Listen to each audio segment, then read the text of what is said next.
can go terribly wrong. So you don't do this kind of so-called strategic ambiguity. This is insane. What was explained to me by a very senior person, I won't name, Macron was trying to create strategic ambiguity. Are you kidding? With a nuclear superpower on the other side, what the hell are you doing? Now, I know President Macron. I've spoken to him about this issue at some length. When I spoke with him, he knew that NATO was the provocation that was the cause of this. Now he's talking about putting troops in, which absolutely could not only get his troops blown up, but easily have this escalate completely out of hand. And you have the Latvian president tweeting, Russia delenda est. Okay, that is Carthago delenda est from Cato the Elder, that Carthage must be destroyed. And you have a president of a Baltic country tweeting that Russia must be destroyed. Boy, is this clever? Is this how we're going to survive? Is this how we're going to end these conflicts? The British are nuts, by the way. The British are the worst Russophobes in the world. We learned a lot of our Russophobia from Britain. British Russophobia goes back to even before the middle of the 19th century, to the 1840s. Why? Because he wanted to create some strategic ambiguity, meaning put him on a, not so sure what to do. No, this is not the way to do things. The way to do things is to sit down and negotiate. And the core of negotiating has been clear absolutely since 2008, but really well before that is no NATO in Ukraine or Georgia. Thank you very much. The rest is all negotiable. Yeah, and that could have been the solution at the beginning, as you said. All right, let's move to a different U.S.-financed armed and backed war, which is the Israeli war in Gaza. When we've spoken about that over the last 6 months or so, 7 months since it began, you often expressed frustration that obviously a lot of people shared about how unwilling the Biden administration seemed to be to impose any limits on the Israelis at all. They just kind of, here's all the weapons, here's all the arms, here's U.S. diplomatic protection, do with it what you will. 10 days ago or so, the Biden administration announced what they called a temporary suspension of certain weapons being transferred to Israel, presumably in retaliation for the fact that Biden declared the invasion of Rafah to be a, quote, red line, and Netanyahu immediately said, we don't care, we're going to do it anyway, and then did maybe not in full, but certainly did it to a significant extent. A lot of Israel supporters look at that and say, this is a abandonment of Israel, Biden hates Israel, etc., whereas a lot of people on the left who support the Palestinian cause are saying, oh, this is pure theater, this is just symbolic, the Israelis already have all those weapons, it's just very temporary. He then announced just yesterday, the day before, another $1 billion in arms to Israel. Where on that spectrum do you fall in terms of how you see this announcement of a suspension? Well, I think Biden's pathetic, sad, very weak. I'm not sure how much he's really in command and with it, but he's very weak. And he is unable to communicate properly with his people, that's us, with the American people, and certainly unable to carry a real diplomacy with Israel and with the Arab and Islamic states. So I think he probably is pissed off at Netanyahu, who could not be. But Biden's too weak to do anything about it. And in order to do something about it, yes, he would face domestic political opposition. He would face the Israel lobby, which is real and it's powerful. He would face calls from both parties. He would be told, don't do this, by his political advisors. But you know what?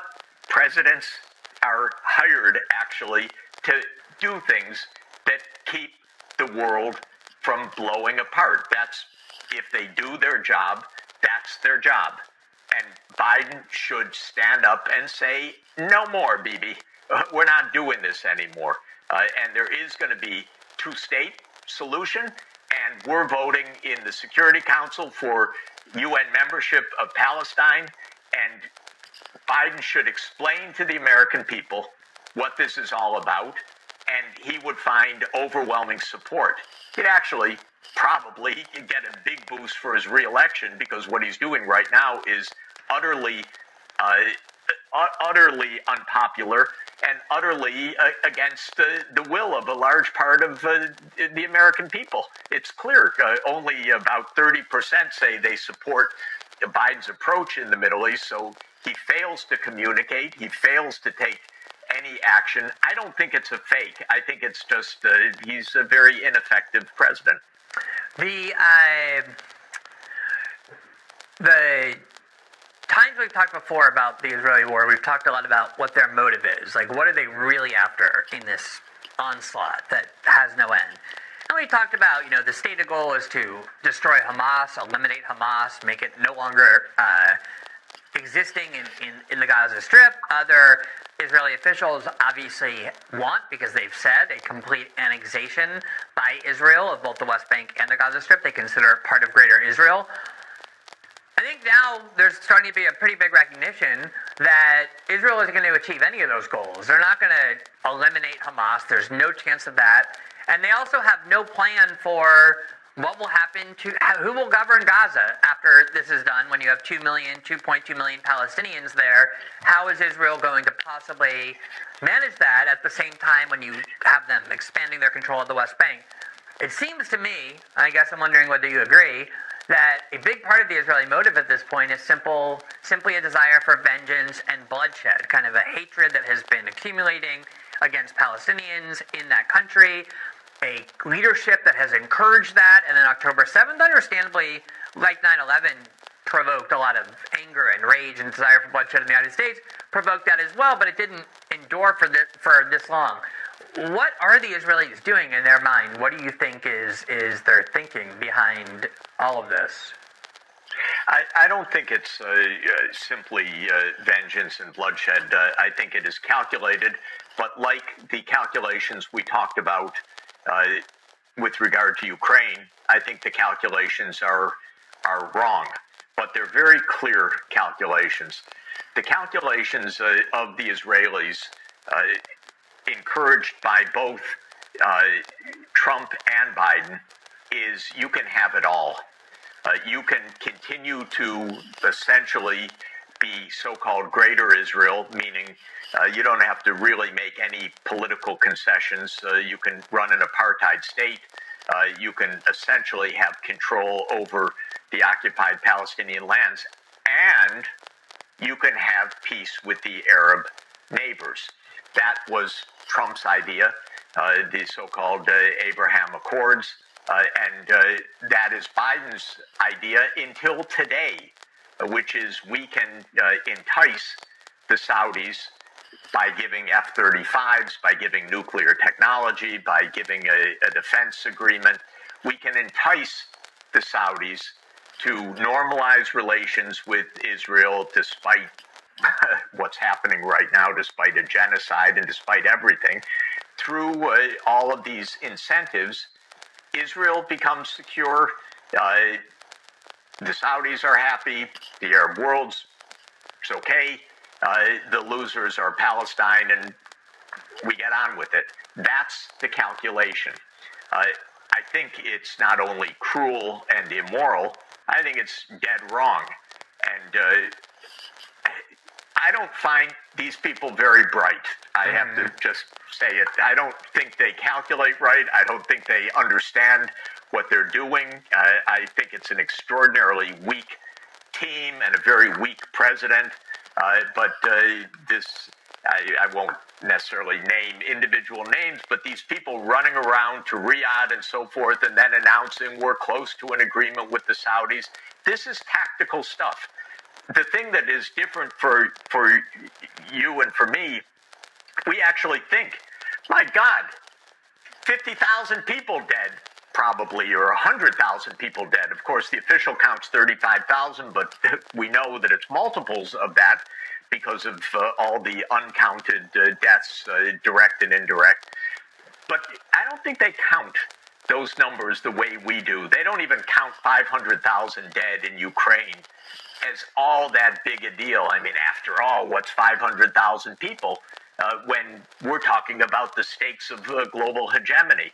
So I think one difference is the cruelty is completely normalized among these players who sit around as if they're playing a game of Risk on the world map, and they don't find this so profoundly awful, horrific, deadly, the way they should, and the way you and I do. But I think this is the calculation that, come on, why compromise? I mean, the Arabs are close to accepting life as it is. The Palestinians, well, this has been going on for decades. And I think that, like the other calculations, no, I don't think Saudi Arabia is going to suddenly agree on the basis of getting some F-35s to normalize relations with Israel. They keep saying every week when the U.S. Somehow unofficially signals that, they say, no, there has to be a Palestinian state. We have the Arab Peace Initiative since 2002. We have the Arab and Islamic leaders statement from Riyadh last November, and we say it every time, but you don't hear. And then the U.S. again with Blinken, who's, very weak and very pathetic, unfortunately, and not at the top of this game. Saying, "Oh, we're gonna negotiate," and there are a few of them around negotiating. So they're gambling the same way. They don't count the Palestinian deaths as being some horrific fact. Of course they should, but they don't. And that's what the gamble is. The gamble is that we can get a normalization of relations with the major Arab states without a two-state solution. Yeah, you could almost tolerate it a little bit more if they were just sociopaths disregarding the value of life that they're ending, if they were very cunning strategists. But the fact that they're also inept and incompetent in that makes it sort of the worst of both worlds. And in the little time we have left, I want to ask you about China. But before I get to that, I just need to ask you about the following, given that you've been around academia for a lot of your career. You still are. There's obviously a big controversy over campus protests that have broken out, including at your school, over young people, seeing all these images who do value these 35,000 lives at least. And as you say, it's far more than that, and they know it's coming. And there has been a crackdown on their right to protest, on their right to speak. Not people who are necessarily engaged in civil disobedience, but people who are just chanting things or who are a common, frequent presence on American campuses. What do you make of this? It seems like that free speech and the right to organize and protest is being run roughshod over because the cause of shielding Israel is so important. But you're closer to these campus protests than I, so what do you make of what's been going on there? Well, I'm very proud of the students. They see an outrage of grim historic proportion, and they're protesting. And I'd be very worried if they weren't protesting. We're watching a genocide take place, and our students are protesting, and I say, thank God they're protesting. We're watching something absolutely horrible transpire, and students are aroused across the country to protest this and to state their opposition. This has caught the political class and the administrators of the universities completely off guard. When you tell lies, like our government does for a living, and one of the lies is we support the two-state solution, blah, blah, blah, you don't expect truth to appear.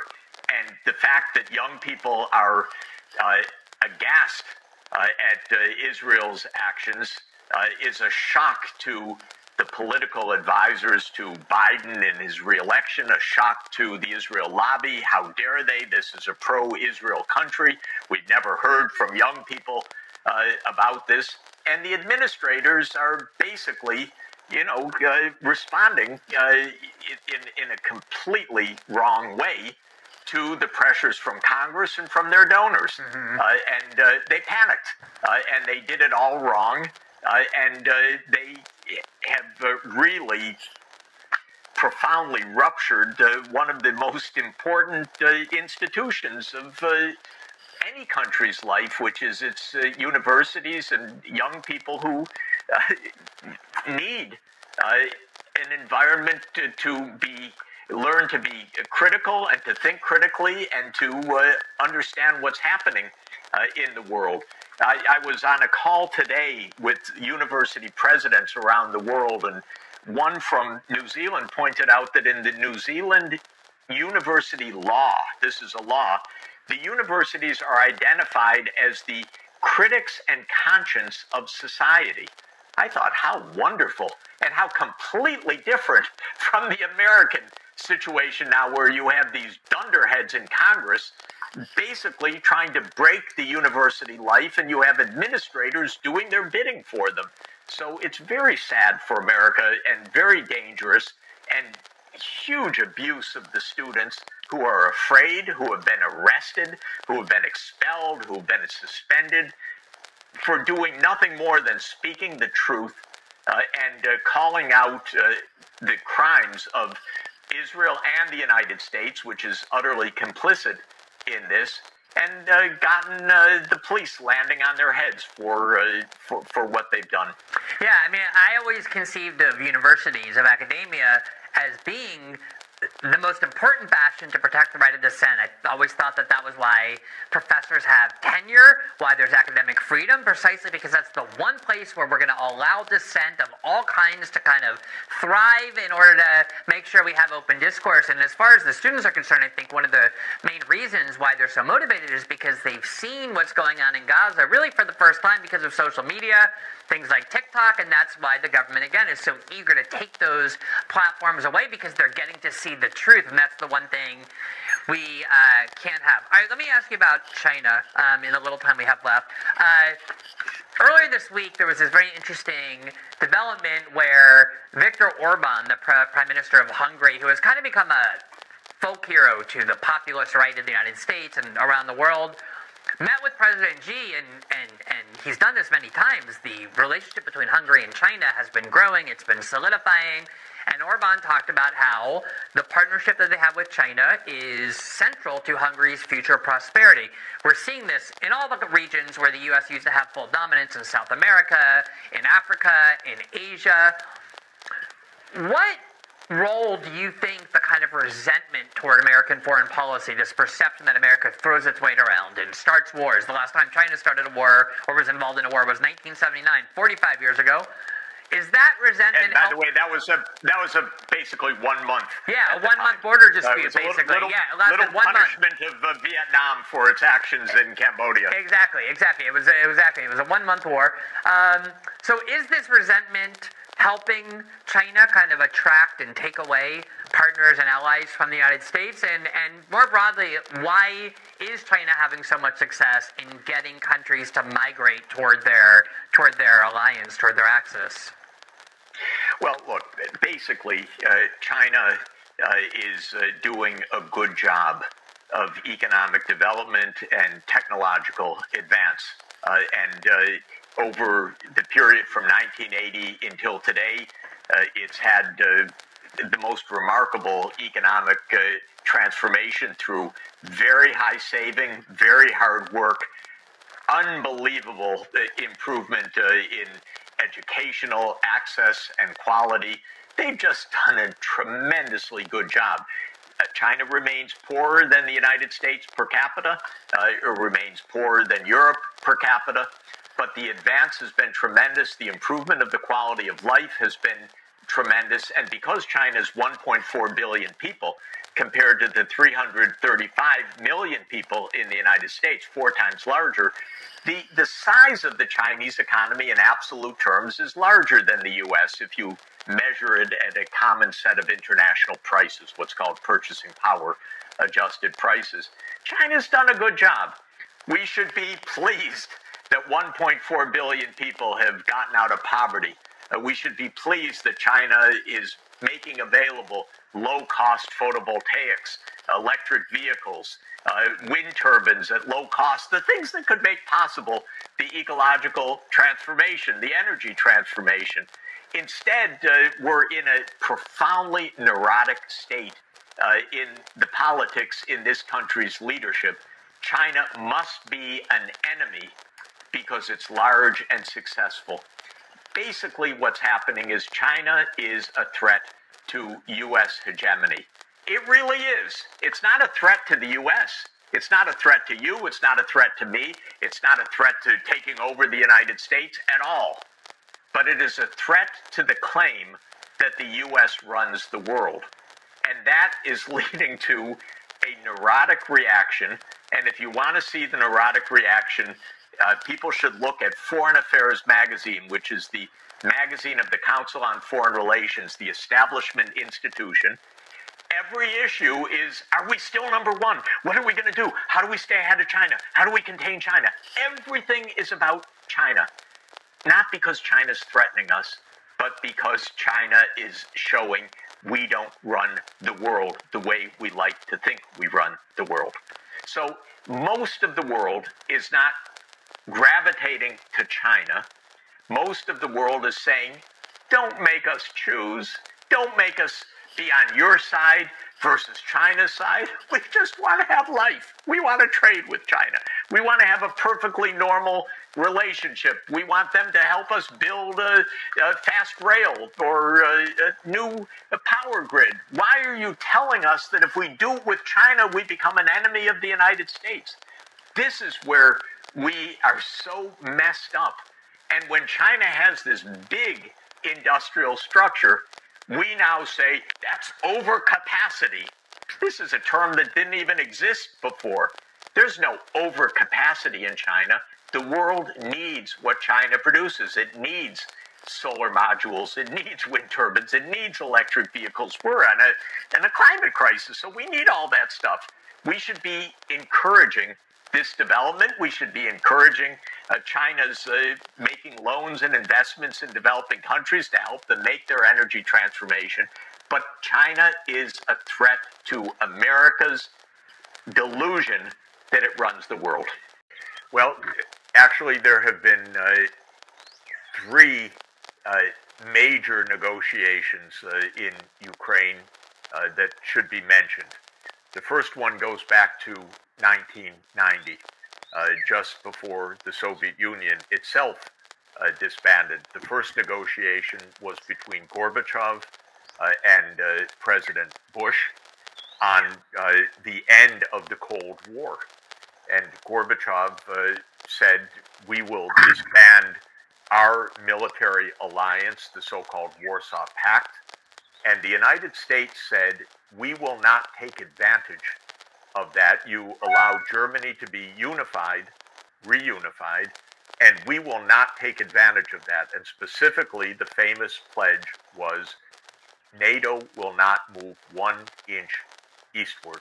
Yes. And this pledge was made solemnly and repeatedly. There's a wonderful archive of materials demonstrating this, put together by George Washington University, the National Security Archive Project.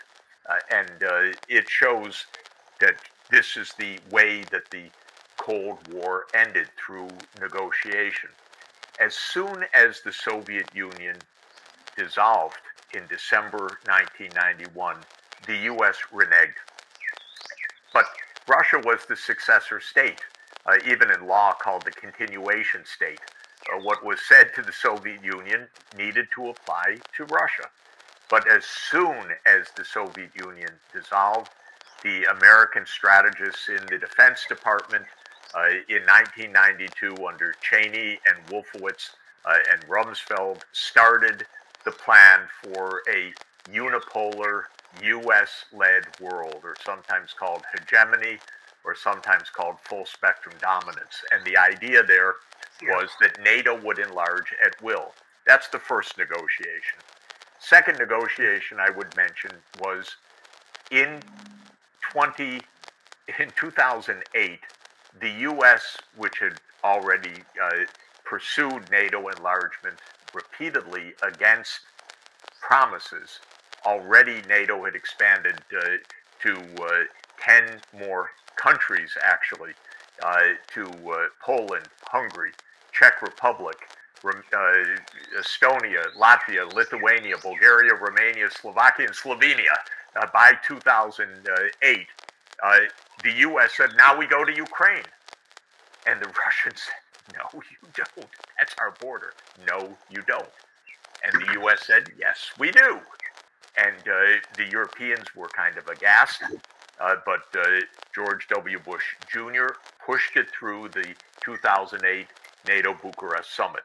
Fast forward 2 years, Ukraine elected a president, Viktor Yanukovych, who said neutrality. We don't want to be one side or the other because we're literally geographically in between West and East. We're in the middle between Russia and NATO. We don't want to be crushed. So he said neutrality, please. The U.S. could not accept neutrality. They participated in the violent overthrow of Yanukovych in February 2014. Second negotiation ensued, which was violence broke out after the coup. The coup itself was violent, but then a war in the Donbass broke out when the Russian ethnic provinces said, we don't want to be under a Western Ukrainian extreme nationalist group that took power by a violent coup. We want autonomy. What happened was a second negotiation called the Minsk Agreement. There was a short-lived Minsk I agreement, and then it was followed by the Minsk II agreement, which was endorsed by the UN Security Council. This was diplomacy. France and Germany said, we will be guarantors of the Minsk agreement under something called the Normandy Framework. You know what the United States said? Told the Ukrainians, you don't have to do that. We got your back. We're going to arm you. You don't need to give autonomy to the Donbass. You don't have to really apply the Minsk II, even though all these countries have said yes. And Merkel, Chancellor Merkel, said, actually in a shocking interview, very cynical, a couple of years ago, yes, we knew it was just it was just biding time. We didn't really mean it. Okay, what was the second? In December 2021, just before Russia invaded in what it calls the special military operation, President Putin put on the table a draft security agreement between the U.S. and Russia. I called the White House to urge the U.S. government negotiate on this. Not every word is right, but the basic idea that Ukraine will be neutral is to our advantage, Ukraine's advantage, and right there in front of us for the whole world to adopt and back. I was told, no, we're not going to give Ukraine's right to join NATO. I said, you're going to go to war. Why do you want to have a war? No, we're not going to have a war. We're going to have diplomacy. I do not admire these people because I don't think their judgment is sound. What happened, the war started. 1 month into the war, Robert, Ukraine said, okay, we can be neutral. Zelensky said it within days of the February 24th invasion. We can be neutral. The Turks said, we'll mediate. And in Ankara, negotiations began. They moved forward very rapidly. I went to Ankara, actually, to speak to the Turkish negotiators. This was moving towards an agreement. The United States and UK intervened, told the Ukrainians, fight on. You don't have to compromise. You don't have to accept no NATO membership. Fight on. We've got your back. That was about 500,000 deaths ago in Ukraine. Right. I had a meeting in the Vatican in the spring of 2022. We brought in a lot of diplomats and talked about the case for peace, and had huge opposition, by the way, from the Ukrainian representative, the Ukrainian ambassador to the Vatican and so forth. It wasn't an official Vatican meeting. It was hosting a brainstorming on negotiation. Well, the U.S. government objected. The Ukrainian government objected. They didn't want negotiations. They were going to win the war. They were going to defeat Russia. Those of us who know something about Russia said, I don't think so. This is for Russia existential. This NATO issue, they're not going to just say, oh, okay, go ahead, put in your military bases. They're not going to say that. It's going to, if things went badly for Russia, would escalate to nuclear war. Absolutely. Yeah. So this is my point. We've had a negotiation possibility for more than 30 years. So you asked me, what would it take now?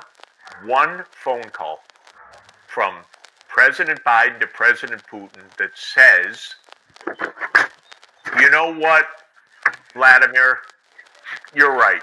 We're not going to expand NATO. You got to stop the war. You got to get out. We got to end this thing. We're not going to expand NATO. That was a terrible idea. Then what would ensue is some nitty-gritty negotiations. What would the boundaries be? What would the land be? What happens to Crimea? What happens to the Donbass and so forth after these years of war? But peace would come because the motivating factor of this war has been the attempt to expand NATO. To this moment, it remains the declared objective of the United States, and it remains the declared utter red line of Russia. So you have two nuclear superpowers with diametrically opposed ideas, and that is why the world is so fundamentally dangerous. Well, it was good to hear that summary of the three attempts to make a negotiation all the way back to the fall of the Soviet Union. That was a time when you yourself were visiting Moscow and you were working with the leadership in the Kremlin. It's why it's interesting to talk with you, because you've had that experience. Then the 2008 and then later beyond 2014 attempts to negotiate in some form or another the relationship of Ukraine to NATO and relationship to Russia. And then finally the third time in the spring of 2022 when I didn't realize you had actually flown to Ankara and sort of been on the edges of that negotiation. Yeah, just to be clear about that, I came just after they ended because I wanted to know, why did they end? So I got a complete briefing from the Turkish negotiators. It was very disheartening. Okay. And so we've gotten 2 years of war. The feelings of everyone are terribly bloodied by the sense of thousands, hundreds of thousands of deaths. There's the idea of not giving up a single inch of Ukrainian territory. And the Russians are looking at it past the Ukrainians toward the Americans and the other supporters of Ukraine. So you haven't really suggested that there is a real possibility, except for a phone call from Biden, of any kind of a peace process being launched. So when you hear Pope Francis, or when Pope Francis asks his Cardinal Matteo Zuppi, who's the Archbishop of Bologna, is a member of the Sant'Egidio community, and he's traveled on behalf of the Pope to Moscow, to Washington, to Kiev, even to Beijing. Do you think this Vatican effort is a helpful one? Does there seem to you any possibility that a non-aligned church party like the Vatican or like Pope Francis could play any useful role? Of course. First, the church has a basic proposition that peace is the common good, and that the way to peace is through ethics of statecraft and through direct encounter. So the ethics of statecraft is the text of Pacem in Terris in 1963, and Pope John the 23rd issued this marvelous encyclical after the Cuban Missile Crisis that became a major spur to the partial nuclear test ban treaty reached between the US and the Soviet Union in the summer of 1963. Then I would say in pairing with Pacem in Terris is Fratelli Tutti, because Fratelli Tutti, Pope Francis's major encyclical, is about encounter. And it starts with the story of Francis of Assisi meeting the Sultan on the battlefield of the Fifth Crusade in Egypt. The most unbelievable but true story of, Yes. 800 years ago. Yes. That is absolutely the Pope's pastoral message, because Fratelli Tutti is really a pastoral message. It says if you want to reach an agreement with someone, meet them, have a dialogue with them, treat them on a human level. This is what I want between Putin and Biden, not this grandstanding. How can it be that from February 22nd, 2022 until today, 500,000 or so Ukrainians dead by now, there hasn't been one direct talk between Biden and Putin? That's unacceptable. Right. They need to meet. They need to talk. So this is now. Let me just mention two other points. For Russia, the core of this issue is NATO, and what Putin has wanted to hear going back to 25 years now is that NATO enlargement will stop.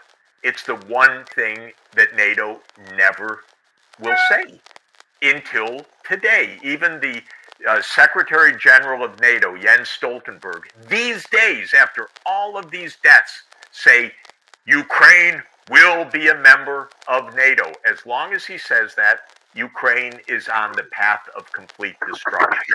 So this is now one major point, which is you cannot end this war without the United States involved. I don't want to say Ukraine has no agency, because what Ukraine needs to say publicly is we will be neutral, period. That was going to end the war in March 2022. But Zelensky was talked out of it, which is completely tragic.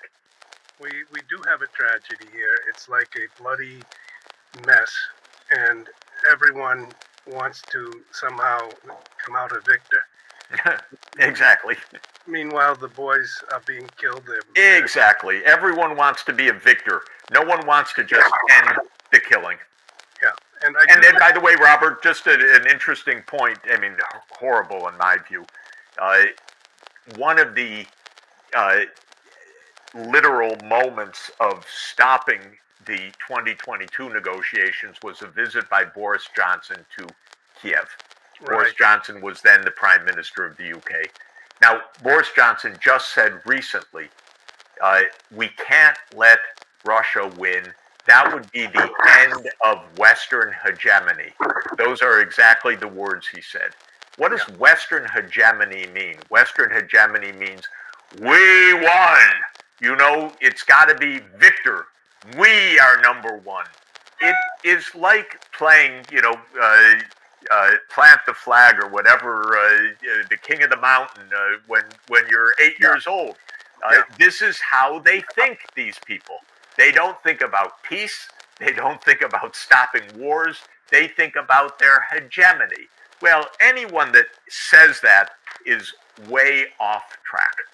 Well, I do think there were all sorts of opportunities in this past 30 years, at the start of which you were a part of the process of bringing the ex-Soviet Union, Russia, and the other countries into some type of world relationship with economically, with trade, etc. There was a possibility and a real reality of friendship, of the Bolshoi Ballet, etc., traveling.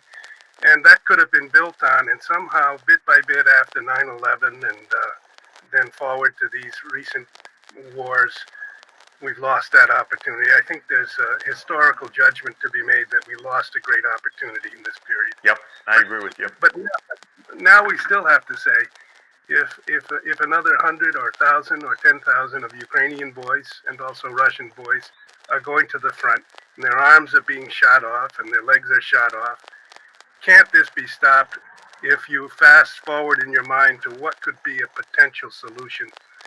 What people would you invite, and what type of solution might they possibly propose? We could call up a map also of Ukraine on the screen. Yeah. So basically, what's terrible truth about all of this is that you see Ukraine, even the word means borderland. In Slavic, it means the border of Russia. And it's the border of the West. It's in between NATO and Russia. And it should be playing the role of a bridge. It should not be playing the role of a bulldozer, one direction or another. That's why neutrality is at the core of the solution. And there are important historical precedents about neutrality. My favorite is actually going back to 1955, when Austria, which of course was a part of Hitler's Reich in World War II and was occupied by the Soviet Army after World War II, said that it would become a neutral country, not a NATO country, and on that basis the Soviet Union picked up its troops and went home. And that was a model. It should have been a model for ending the whole Cold War, but it remains a model until today. So the first point is Ukraine should be neutral. It should have security guarantees from the UN Security Council, from other major countries, Germany and others, but it should be neutral. That means no U.S. bases. That means no U.S. missiles. That means no U.S. troops on the 2,300-kilometer border with Russia, which is what Russia is existentially afraid of.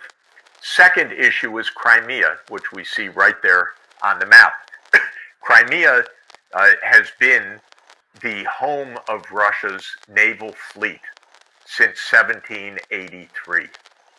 And the idea of the West, not quite since 1783, but since 1840, has been to deprive Russia of its Black Sea naval fleet. This was the reason why Britain and France declared war on Russia in 1853 in the Crimean War. Yes. It was the plan of Zbigniew Brzezinski in 1997 that if we can surround Russia in the Black Sea with NATO, that means Ukraine, Romania, Bulgaria, Turkey, and Georgia, then we have defeated Russia as a great power. It's the reason why you hear so much about Crimea now, retaking Crimea.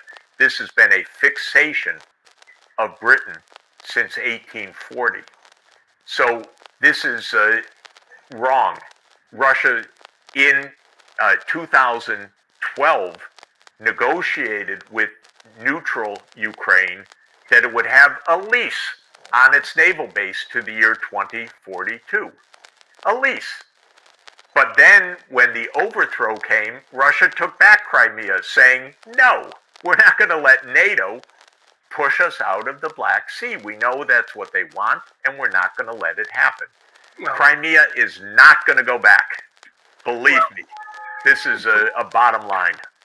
There's a lot of reports. We are on the 1st of May, and as we speak, and there's Putin's new term of office begins May 7th. Zelensky actually finishes a term of office on May 20th.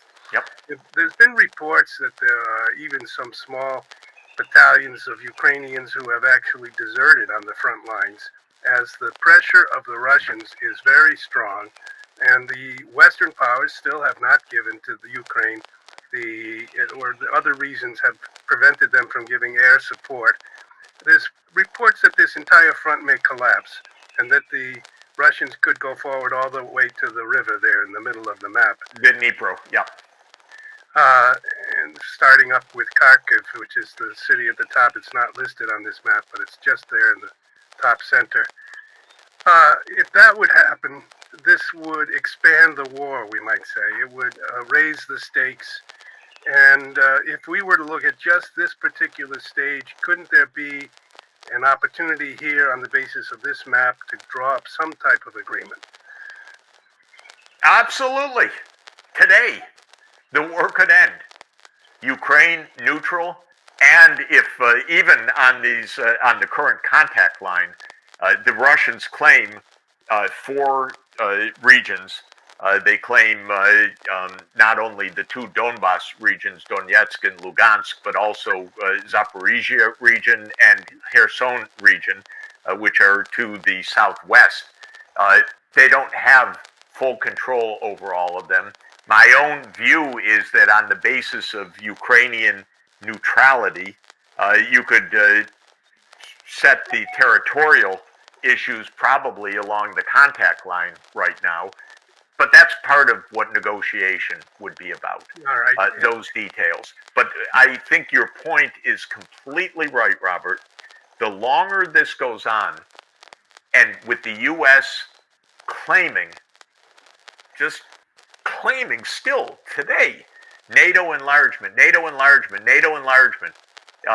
Russia will continue westward. And it will take large swaths of territory that it will not give back under these circumstances. So this is not in Ukraine's favor. Now, what Ukraine says, no, arm us more, air cover, no fly zones, U.S. Western troops, and so forth. Okay, there is a path to World War III also. But there is no path to defeating Russia. That's the point. This has been clear from the first day, by the way. But people don't want to talk honestly about these things. The Western side, mainly the U.S. side, has believed that it could bluff or torment Russia into defeat through sanctions, through HIMARS, through attack of missiles, through other wonder weapons. Very, very naive ideas in the West. If you were going to advise Pope Francis, would you tell him to invite certain people to come for a weekend down to the Vatican, maybe there to the Academy of Sciences, and to talk through 3 or 4 points? Would you advise that, and which people would you invite? Well, look, I think that the basic point is when Pope Francis says Ukraine should have the bravery to negotiate, he's making a very, very powerful statement, and it was very widely heard and very widely resented, I would say, by the hardliners, because the hardline idea is, no, there can't be negotiations, but the Pope exposes the fallacy of that very effectively. I think the Vatican should say we are always ready to host negotiations. We are not a party to this conflict. We are followers of Jesus' teachings that blessed are the peacemakers. We are followers of the call for making peace, and our good offices are available for peace. Now, one thing I also believe that the Pope does do and will continue to do is bring together the world religious leaders in this calling, because I think this is extremely important as well. And I believe that this is likely to happen. So, yes, I believe that the Vatican is a wonderful place to have an informal discussion about these things, to bring people together, to use the Pope's methodology of encounter, which is actually not only at the kind of conceptual level, but the Pope also has a wonderful Jesuit methodology of how you get very disparate views around the room to be heard in a way that is constructive. And I think that those methods could actually work right now, because it's true, these sides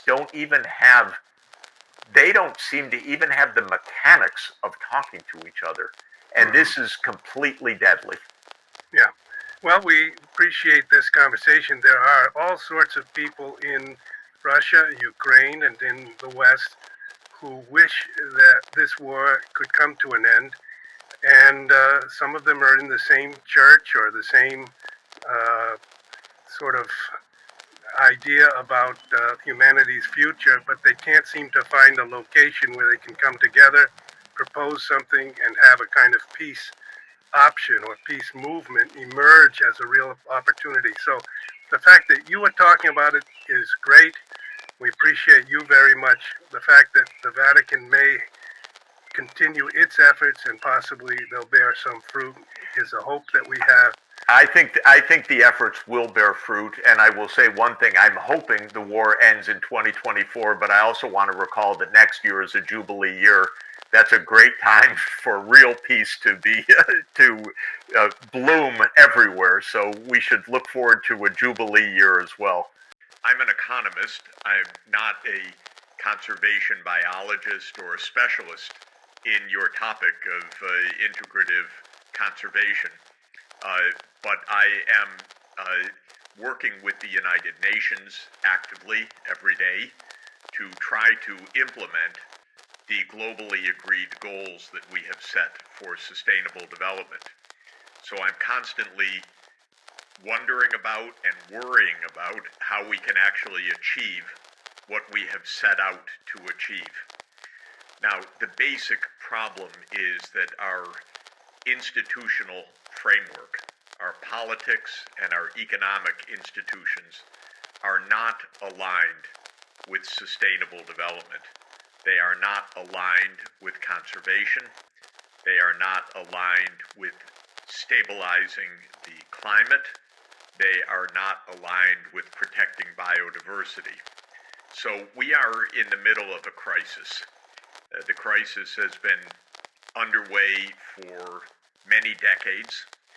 It's already more than 30 years since the world governments adopted 3 major environmental agreements. The first on climate change, the UNFCCC, or the UN Framework Convention on Climate Change. The second, the Convention on Biological Diversity. And the third, the UN Convention to Combat Desertification. And these were adopted back in the Rio Earth Summit in 1992. We are more than 30 years later, and not one of these treaties is actually being implemented successfully. The reasons are complex, but the basic problem is that the international market economy and our geopolitical environment, the way that governments interact, does not lead to success so far. Time is also very short, because when we're dealing with biological conservation or climate change, it's not only a matter of delay, it's a matter of irreversibilities that we are facing. If we drive species to extinction, as far as we know, we're not going to recover them. If we exceed climate limits, we are not easily going to recover a safe climate. In both circumstances of ecosystem functioning and of the climate, and they're obviously related, we believe that there are tipping points beyond which we experience highly dangerous feedback effects and runaway effects that become irreversible. So when I say that we have lost time during the last 30 years, it's not merely that we have delayed the introduction of effective measures. We have also come closer to major irreversibilities. In the case of biological diversity, these irreversibilities include species extinction and the collapse of ecosystem functioning. When it comes to climate change, last year was 1.48 degrees Celsius above the pre-industrial level. In other words, we have already reached the 1.5 degrees Celsius limit that was set in the Paris Agreement in 2015 to implement the UN Framework Convention on Climate Change. We will probably exceed the 1.5 degrees limit in 2024. Now, partly this is because of a short-term or interannual effect of El Nino, but the underlying upward trend of global warming has definitely accelerated, and we are now at a warming rate of about 0.3 degrees Celsius per decade. So we're going to overshoot the 1.5 degrees, perhaps very seriously, and that could lead to irreversible disasters. The destruction of the ice sheets, or at least part of the ice sheets of Antarctica and Greenland, the slowing or even stopping of the ocean circulation, the thermohaline circulation, the melting of permafrost, and the massive release of methane and CO2 buried beneath the permafrost, and of course the loss of species that cannot migrate successfully in the context of a warming climate and which reach thermal limits beyond which they can't survive. And that's true of both plants and animals, and many alpine species which have been climbing up the mountainsides, but the mountains have peaks, and beyond that, the warming will lead to the destruction of the habitat of these species. In general, the world market economy does not send the right signals either for climate change or for biodiversity conservation. Markets do not incorporate the losses of natural capital in any direct way. These are, from an economic theory point of view, external effects that are not captured by market forces. And as much as we have discussed for the last 40 years, actually, these external effects, we have not succeeded in internalizing them or bringing them under control. Now, when it comes to biological diversity, I would say the challenge is even more complicated than the climate challenge. When it comes to the climate challenge, which includes the land use regulations, there is at least a pathway that can be identified for how the world's energy systems can be transformed in order to stop the CO2 emissions related to fossil fuel use, and when it comes to the other greenhouse gases, methane and nitrous oxide, at least a sketch of what needs to be done. When it comes to biological diversity, I would say that every biome, every ecosystem, every local land use environment presents its own challenges, which are very complex, which do not lend themselves to easy market-based solutions where one simply adjusts a market price, for example, and thereby creates an incentive that leads to the right outcomes. Because when we're talking about biological diversity, it's very hard to put a price on biological diversity. We don't easily correct the market failures that lead to the destruction of species and lead to the destruction of the functioning of the ecosystems. So when it comes to what to do, the challenges of biological conservation are extraordinarily complex. They cannot easily be summarized in the way that the climate agenda can be summarized, With the climate agenda, well, even there, of course, it's complex, but with the climate agenda, we say things like decarbonize the energy system by 2050, or reach net zero emissions by 2050. When we discuss the same issues with regard to biological diversity, we say protect a certain amount of land area, or stop or slow the destruction of habitat, or the extinction rates, and so on. But these are goals that are not easily turned into policies with effect. And so my own observation of these processes that I've been involved in a diplomatic level for the last 25 years on a daily basis is that both the climate agenda and the biodiversity agenda are complicated, but I would say the biodiversity agenda is even more complicated and less successful in terms of any kind of public awareness, set of policies, or measures of implementation. I think it's right to say we are on a path that is designed typically in the relevant species, or the number of members of species, so the species abundance is in decline, whether it's fisheries or whether it's forests, or whether it's different classes of species, amphibians or pollinators or other groups. And we do not have effective mechanisms to address this decline that are actually working and operational.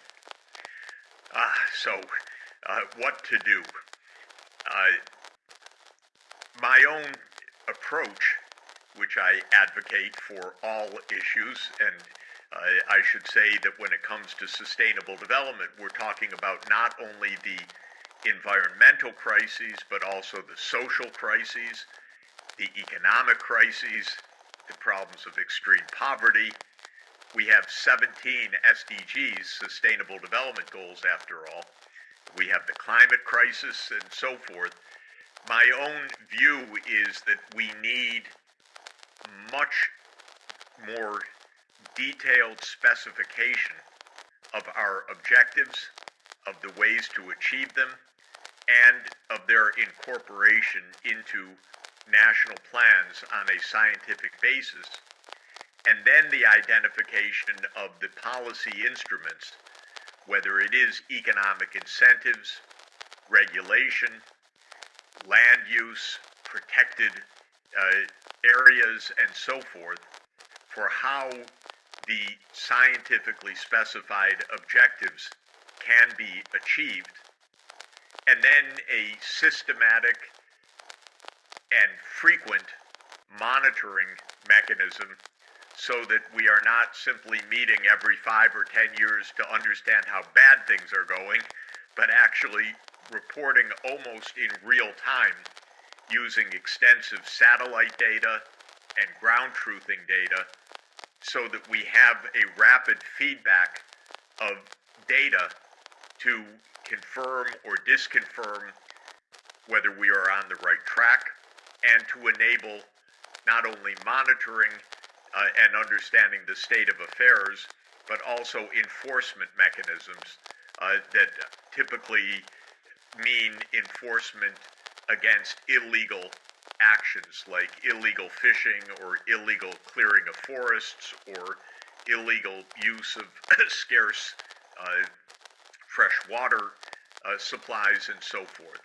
So planning, incentive structures, and monitoring mechanisms are all essential. I know that in a sense this exists in the area of biological diversity because the Kunming-Montreal Protocol is supposed to do this, but it is extremely weak. I can go an entire year without hearing one policymaker or one ambassador or one finance minister even mention the Convention on Biological Diversity, much less discuss how it is being enforced or implemented or incentivized. I hear almost nothing about this agenda at the UN or among policy makers. So you are the scientists and the experts, but I can tell you it is not in the active domain of the policy community. Now, I do also need to stress that even the climate agenda, which is much more visible, is also not being implemented because, well, it raises a number of questions, which I'll mention briefly. But the biodiversity agenda is way down on the list of awareness, of priority, of budgets, and of specific mechanisms for implementation. And it's more complicated because there aren't simple rules of what to do. These policies need to be implemented with a tremendous local knowledge everywhere. So only local ecologists can save their own local ecosystems because outsiders don't know, don't care, and are not in a position to set policies and plans for success. One more basic point that I want to emphasize, and then I'll talk about a couple of the obstacles, and then we can open it up for discussion. Whether it is the climate agenda or whether it is the biodiversity agenda, regional cooperation between neighboring countries is typically essential. And everything that I've said about how hard this is involves another level of difficulty, which is active cooperation among neighboring countries. Governments do not work very well together in a detailed way on just about anything. But in the areas of shared biomes, a shared river system, a shared forestry, a shared fisheries, cooperation sometimes exists on paper, but in practice it's quite limited. Usually in a rivershed, the upstream countries do what they want, and the downstream countries try to adjust to the consequences. When it comes to fisheries, the illegal fishing is pervasive. Fleets come in and they hope to avoid detection. They catch the fish and they leave. But enforcement is very weak. When it comes to shared forest regions, it is very hard to get agreements on a shared forest biome to limit deforestation or logging, especially of highly valued tropical forest products. And so regional cooperation is both vital and difficult. This is true also in the climate area on energy transformation. In general, a low-carbon energy system requires interconnections across national borders because when it comes to intermittent energy sources like wind, solar, and hydro, it's better to connect those in a large grid to reduce the variability by smoothing across a number of different sources rather than having one country at a time make its own energy system. But getting that kind of regional grid requires a lot of political trust, a lot of market organization, a lot of shared regulation, and so on. All of this is made complicated by our geopolitical environment. The United States is a very bad behavior, in my view, right now. the U.S. government is more interested in its power, its military advantage, its dominance, than it is in sustainable development. I almost never hear a constructive word coming out of Washington about these topics. The only thing Washington is interested in is war, the military, and competition with China and competition with Russia. And this is all extremely short-sighted and dangerous and nasty, I have to say. So the geopolitical environment is also extremely difficult. Now, finally, let me just say what a world should be doing. And when it comes to land use and biodiversity, let me emphasize a very basic point, which you know, which is that sustainable management of ecosystems is critical both for the climate goals as well as for the biodiversity goals, because around 1/3 of all of the greenhouse gas emissions come from land use change, deforestation, and unsustainable forms of agriculture. And so this means that if we're going to address the climate agenda, we intrinsically need to address the conservation agenda. We need to stop deforestation. We need to protect the ecosystem functions, because they not only contribute directly to the biodiversity objectives, but they also contribute to the climate objectives, and of course, they're fundamental for many other objectives as well, for public health, for example, for access to safe water supplies, and so on. So this agenda of sustainable land use, conservation, and ecosystem protection is a pervasive objective, but it is a difficult one. It's difficult scientifically, and it's very difficult to implement. The first thing that I have always wanted to see is a rigorous approach to land use planning that satisfies the needs of biological diversity conservation. My guru was the wonderful scientist Edward Wilson, who was a teacher of mine and a friend and a colleague, and he said, protect half the earth. And I always wanted to know which half. Where do we draw the lines? How do we determine this? For each country, can we show on a map where agriculture and cities can be and where the protected areas should be designated? I want the scientists to help us understand this. This obviously intersects very closely with the agriculture challenges. So ecologists and agronomists need to be working intimately together, because the biggest challenge to biodiversity is probably the agriculture sector. It's the extension of farmlands, croplands, pasture lands. It's the drainage of water for irrigation. Agriculture is the great driver of land use change and of unsustainability and biodiversity loss.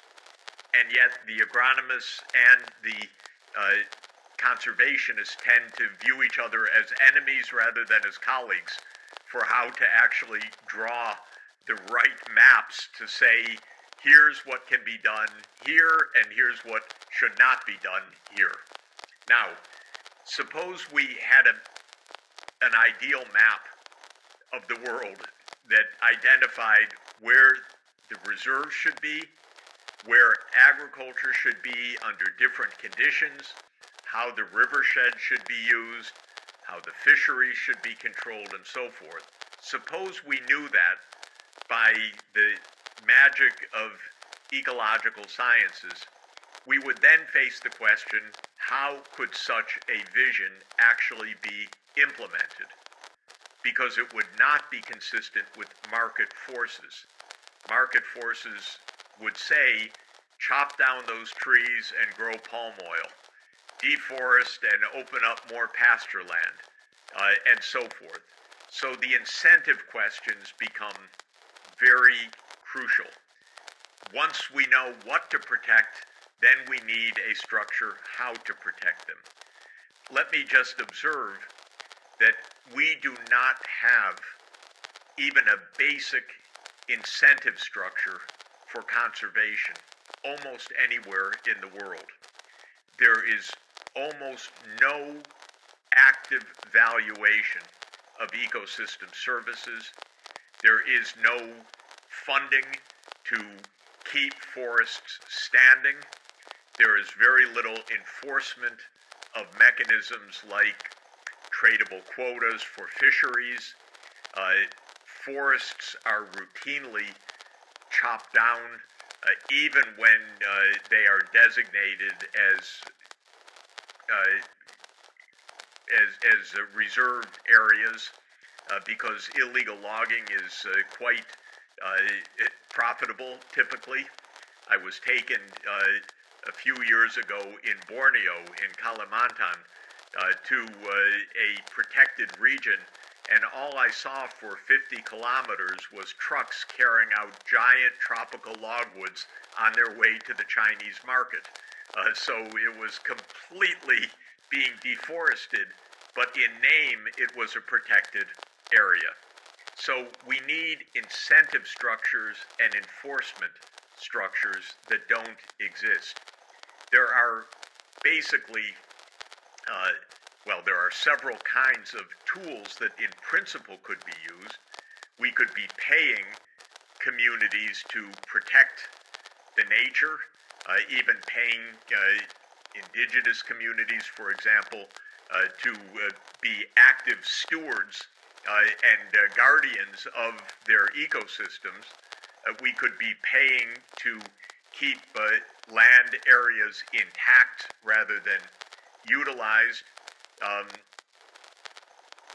But the funding for that barely exists at the international level in any scale.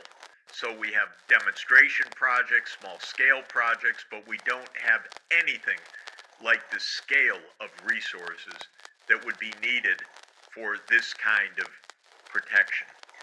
Another kind of regulation is to enforce rules of sustainability within global supply chains.